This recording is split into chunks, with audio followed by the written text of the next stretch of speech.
చేతులకు నరికేటి శక్తి ఉంటే, నాకే గనుక రెండు చేతులుంటే ఆ చేతులకు నరికేటి శక్తి ఉంటే, మనిషి నా ఒంటిని తాకెటోడా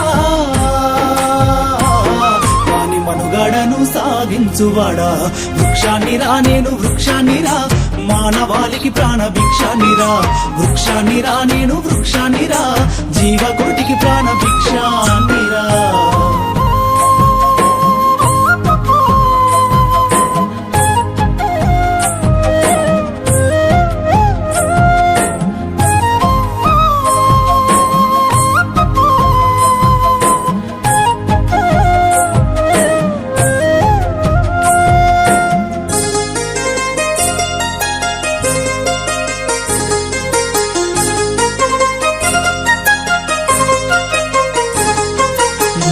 తల్లి ఎదలు చీల్చుకొని ములకనై పురుడు పోసుకొని, మట్టి తల్లి ఎదలు చీల్చుకొని ములకనై పురుడు